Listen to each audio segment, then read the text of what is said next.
कारगिल चौक पर ओबीसी संघर्ष सेना के द्वारा पीएम सीएम नीतीश कुमार और उप मुख्यमंत्री तेजस्वी यादव का किया गया पुतला दहन।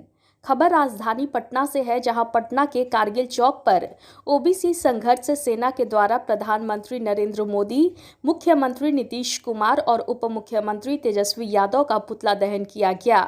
इस दौरान ओबीसी संघर्ष सेना के नेताओं का कहना था कि भाजपा और जदयू ने सत्ता में रहते हुए पिछड़ा और अति पिछड़ा समाज के कल्याण की बात उन लोगों ने नहीं की और अब ये लोग तोता मैना का खेल खेल रहे हैं, यानी कि एक दूसरे पर आरोप प्रत्यारोप लगा रहे हैं। आज का जो हम लोगों का ये फ्लैग मार्च और पुतला दहन था, हमने सभी ओबीसी नेताओं का पुतला दहन किया और आप देख रहे होंगे कि जिस प्रकार से जदयू प्रदर्शन कर रही है, भाजपा प्रदर्शन कर रही है, तो कहीं ना कहीं लोगों का चेहरा स्पष्ट हो जाता है। जब आप सत्ता में रहे और सुप्रीम कोर्ट का सख्त निर्देश था कि आयोग का गठन करके ट्रिपल टेस्ट से गुजारते हुए उसे निर्वाचन को सौंपना था, इन लोगों ने सत्ता में रहते हुए अति पिछड़ा समाज के हक और अधिकार की जो बातें थी उनको इन लोगों ने नहीं किया।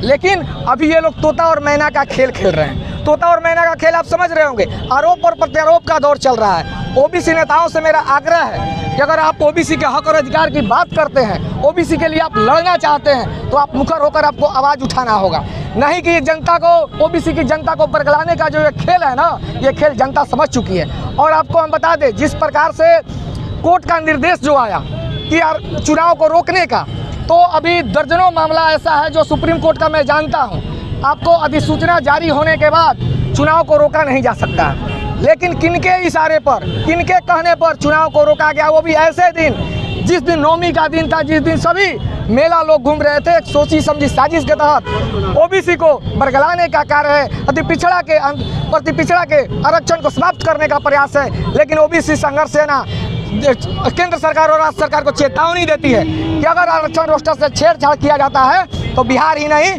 पूरे देश में ओबीसी संघर्ष सेना जो झाड़ू आंदोलन करेगी और जाके जन जन तक ये बताने का कार्य करेगी कि आपके हक और अधिकार को किस प्रकार से मारने का कार्य हो रहा है। नाम बताइए। कुमुद पटेल, राष्ट्रीय अध्यक्ष ओबीसी संघर्ष सेना।